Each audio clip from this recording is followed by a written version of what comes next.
تفہیم القرآن سید ابو العلا مودودی سورہ مریم آیات 41 تا 63 اعوذ باللہ من الشیطان الرجیم بسم اللہ الرحمن الرحیم وَاذْكُرْ فِي الْكِتَابِ ابراہیم، اور اس کتاب میں ابراہیم علیہ السلام کا قصہ بیان کرو۔ تفسیر: یہاں سے خطاب کا رخ اہل مکہ کی طرف پھر رہا ہے جنہوں نے اپنے نوجوان بیٹوں، بھائیوں اور دوسرے رشتہ داروں کو اسی طرح خدا پرستی کے جرم میں گھر چھوڑنے پر مجبور کر دیا تھا جس طرح حضرت ابراہیم علیہ السلام کو ان کے باپ اور بھائی بندوں نے دیس سے نکالا تھا۔ اس غرض کے لیے دوسرے انبیاء علیہم السلام کو چھوڑ کر خاص طور پر حضرت ابراہیم علیہ السلام کے قصے کا انتخاب اس لیے کیا گیا ہے کہ قریش کے لوگ ان کو اپنا پیشوا مانتے تھے اور انہی کی اولاد ہونے پر عرب میں اپنا فخر جتاتے تھے۔ اِنَّهُ كَانَ صِدِّيقًا نَبِيًّا، بے شک وہ ایک راست باز انسان اور ایک نبی تھا۔ اِذْ قَالَ لِأَبِيهِ لِمَ تَعْبُدُ مَا لَا يَسْمَعُ وَلَا يُبْصِرُ وَلَا يُغْنِي عَنْكَ شَيْئًا، انہیں ذرا اس موقع کی یاد دلاؤ جبکہ اس نے اپنے باپ سے کہا کہ ابا جان، آپ کیوں ان چیزوں کی عبادت کرتے ہیں جو نہ سنتی ہیں، نہ دیکھتی ہیں اور نہ آپ کا کوئی کام بنا سکتی ہیں۔ یا ابتی انی قد جاءنی من العلم ما لم یأتک، ابا جان، میرے پاس ایک ایسا علم آیا ہے جو آپ کے پاس نہیں آیا۔ فاتبعنی اہدک صراطا سویا، آپ میرے پیچھے چلیں، میں آپ کو سیدھا راستہ بتاؤں گا۔ یا ابتی لا تعبد الشیطان، ابا جان، آپ شیطان کی بندگی نہ کریں۔ تفسیر: اصل الفاظ ہیں لا تعبد الشیطان، یعنی شیطان کی عبادت نہ کریں۔ اگرچہ حضرت ابراہیم علیہ السلام کے والد اور ان کی قوم کے لوگ عبادت بتوں کی کرتے تھے، لیکن چونکہ اطاعت وہ شیطان کی کر رہے تھے، اس لیے حضرت ابراہیم علیہ السلام نے ان کی اس اطاعت شیطان کو بھی عبادت شیطان قرار دیا۔ اس سے معلوم ہوا کہ عبادت محض پوجا اور پرستش ہی کا نام نہیں ہے بلکہ اطاعت کا بھی نام ہے۔ نیز اس سے یہ بھی معلوم ہوا کہ اگر کوئی شخص کسی پر لعنت کرتے ہوئے بھی اس کی بندگی بجا لائے تو وہ اس کی عبادت کا مجرم ہے، کیونکہ شیطان بہرحال کسی زمانے میں بھی لوگوں کا معبود بمعنی معروف نہیں رہا ہے، بلکہ اس کے نام پر ہر زمانے میں لوگ لعنت بھیجتے رہے ہیں۔ ان الشیطان کان للرحمن عصیا، شیطان تو رحمان کا نافرمان ہے۔ یا ابتی انی اخاف ان یمسک عذاب من الرحمن، ابا جان، مجھے ڈر ہے کہ کہیں آپ رحمان کے عذاب میں مبتلا نہ ہو جائیں۔ فتکون للشیطان ولیا، اور شیطان کے ساتھی بن کے رہیں۔ قال اراغب انت عن آلہتی یا ابراہیم، باپ نے کہا، ابراہیم، کیا تو میرے معبودوں سے پھر گیا ہے؟ لئن لم تنتہی لارجمنک واہجرنی ملیہ، اگر تو باز نہ آیا تو میں تجھے سنگسار کر دوں گا، بس تو ہمیشہ کے لیے مجھ سے الگ ہو جا۔ قال سلام علیک، ابراہیم علیہ السلام نے کہا، سلام ہے آپ کو۔ ساستغفر لک ربی، میں اپنے رب سے دعا کروں گا کہ آپ کو معاف کر دے۔ انہ کان بی حفیہ، میرا رب مجھ پر بڑا ہی مہربان ہے۔ وَاعْتَزَلَکُمْ وَمَا تَدْعُونَ مِن دُونِ اللہِ وَأَدْعُو رَبِّی، میں آپ لوگوں کو بھی چھوڑتا ہوں اور ان ہستیوں کو بھی جنہیں آپ لوگ خدا کو چھوڑ کر پکارتے ہیں، میں تو اپنے ہی رب کو پکاروں گا۔ عسیٰ اللہ اکون بدعاء ربی شقیہ، امید ہے کہ میں اپنے رب کو پکار کے نامراد نہ رہوں گا۔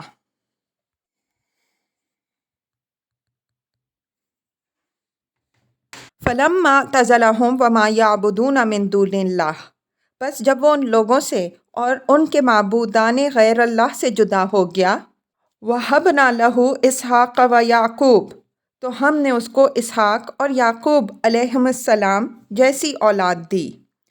وَكُلًّا جَعَلْنَا نَبِيًّا، اور ہر ایک کو نبی بنایا۔ وَوَهَبْنَا لَهُم مِّن رَحْمَتِنَا، اور ان کو اپنی رحمت سے نوازا۔ وَجَعَلْنَا لَهُمْ لِسَانَ صِدْقٍ عَلِيًّا، اور ان کو سچی ناموری عطا کی۔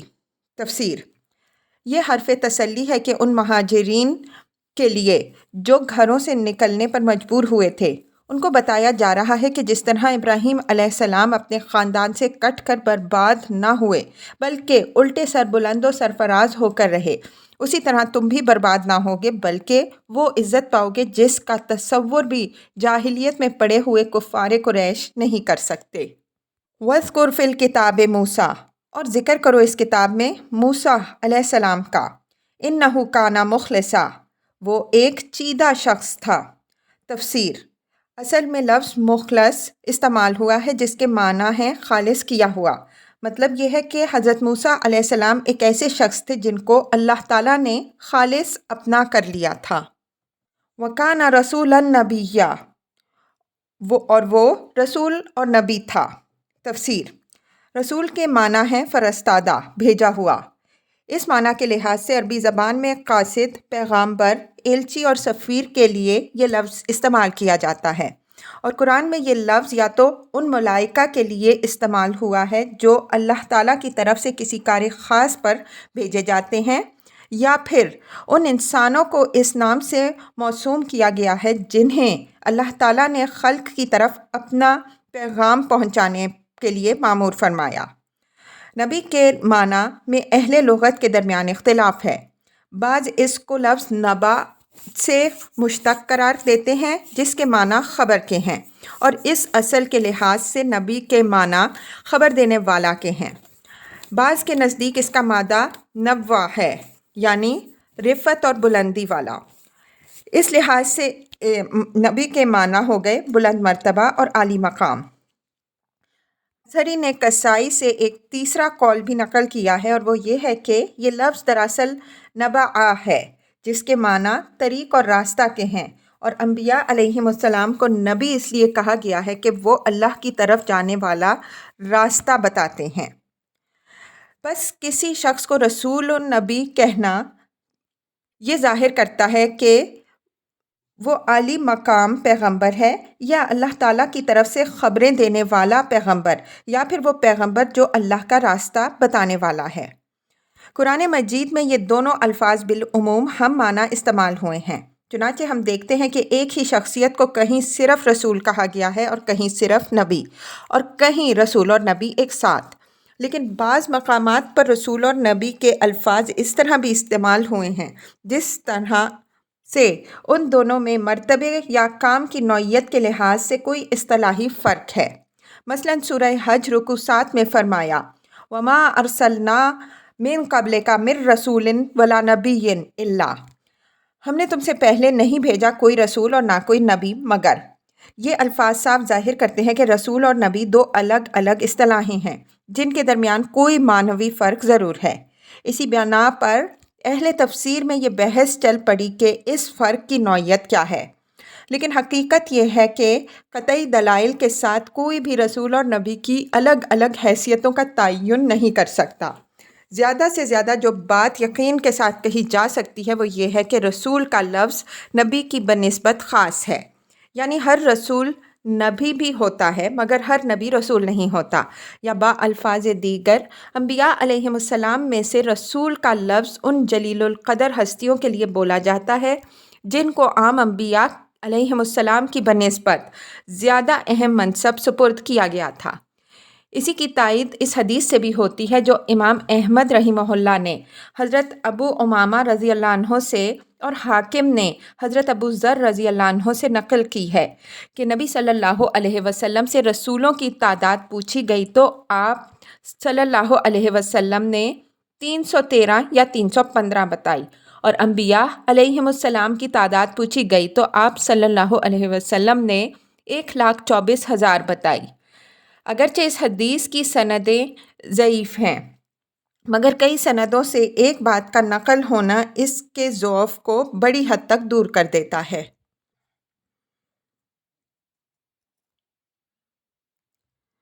وَنَادَيْنَاهُ مِن جَانِبِ الطُّورِ الْأَيْمَنِ، ہم نے اس کو طور کے داہنی جانب سے پکارا۔ تفسیر: کوہ طور کے داہنی جانب سے مراد اس کا مشرقی دامن ہے، چونکہ حضرت موسیٰ علیہ السلام مدین سے مصر جاتے ہوئے اس راستے سے گزر رہے تھے جو کوہ طور کے جنوب سے جاتا ہے، اور جنوب کی طرف سے اگر کوئی شخص طور کو دیکھے تو اس کے دائیں جانب مشرق اور بائیں جانب مغرب ہوگا۔ اس لیے حضرت موسیٰ علیہ السلام کی نسبت سے طور کے مشرقی دامن کو داہنی جانب فرمایا گیا، ورنہ ظاہر ہے کہ بجائے خود پہاڑ کا کوئی دایاں یا بایاں رخ نہیں ہوتا۔ وَقَرَّبْنَاهُ نَجِيًّا، اور راز کی گفتگو سے اس کو تقرب عطا کیا۔ وَوَهَبْنَا لَهُ مِن رَحْمَتِنَا، اور اپنی رحمت سے اس کو نوازا۔ أَخَاهُ هَارُونَ نَبِيًّا، اس کے بھائی ہارون علیہ السلام کو نبی بنا کر اسے مددگار کے طور پر دیا۔ وَاذْكُرْ فِي الْكِتَابِ اسماعیل، اور اس کتاب میں اسماعیل علیہ السلام کا بھی ذکر کرو۔ إِنَّهُ كَانَ صَادِقَ الْوَعْدِ، وہ وعدے کا سچا تھا۔ وَكَانَ رَسُولًا نَبِيًّا، اور وہ رسول نبی تھا۔ وَكَانَ يَأْمُرُ أَهْلَهُ بِالصَّلَاةِ وَالزَّكَاةِ، وہ اپنے گھر والوں کو نماز اور زکوٰۃ کا حکم دیتا تھا۔ وَكَانَ عِندَ رَبِّهِ مَرْضِيًّا، اور اپنے رب کے نزدیک ایک پسندیدہ انسان تھا۔ وَاذْكُرْ فِي الْكِتَابِ إِدْرِيسَ، اور اس کتاب میں ادریس علیہ السلام کا ذکر کرو۔ تفسیر: حضرت ادریس علیہ السلام کے متعلق اختلاف ہے۔ بعض کے نزدیک وہ بنی اسرائیل میں سے کوئی نبی تھے، مگر اکثریت اس طرف گئی ہے کہ وہ حضرت نوح علیہ السلام سے بھی پہلے گزرے ہیں۔ نبی صلی اللہ علیہ وسلم سے کوئی حدیث ہم کو ایسی نہیں ملی جن سے ان کی شخصیت کے تعین میں کوئی مدد ملتی ہو۔ البتہ قرآن کا ایک اشارہ اس خیال کی تائید کرتا ہے کہ وہ حضرت نوح علیہ السلام سے مقدم ہیں، کیونکہ بعد والی آیت میں یہ فرمایا گیا کہ یہ انبیاء جن کا ذکر اوپر گزرا ہے حضرت آدم علیہ السلام کی اولاد اور نوح علیہ السلام کی اولاد اور ابراہیم علیہ السلام کی اور اسرائیل علیہ السلام کی اولاد سے ہیں۔ اب ظاہر ہے کہ حضرت یحییٰ علیہ السلام، عیسیٰ علیہ السلام اور موسیٰ علیہ السلام تو بنی اسرائیل میں سے ہیں۔ حضرت اسماعیل علیہ السلام، حضرت اسحاق علیہ السلام اور حضرت یعقوب علیہ السلام اولاد ابراہیم میں سے ہیں، اور حضرت ابراہیم علیہ السلام اولاد نوح علیہ السلام سے ہیں۔ اس کے بعد صرف حضرت ادریس علیہ السلام رہ جاتے ہیں جن کے متعلق یہ سمجھا جا سکتا ہے کہ وہ اولاد آدم علیہ السلام سے ہیں۔ مفسرین کا عام خیال یہ ہے کہ بائبل میں جن بزرگ کا نام اینوک بتایا گیا ہے وہی ادریس علیہ السلام ہیں۔ ان کے متعلق بائبل کا یہ بیان ہے۔ اور ہنوک 35 برس کا تھا جب اس سے متوسلہ پیدا ہوا، اور متوسلہ کی پیدائش کے بعد ہنوک 300 برس تک خدا کے ساتھ ساتھ چلتا رہا، اور وہ غائب ہو گیا کیونکہ خدا نے اسے اٹھا لیا۔ پیدائش باب 5 آیت 21 تا 24۔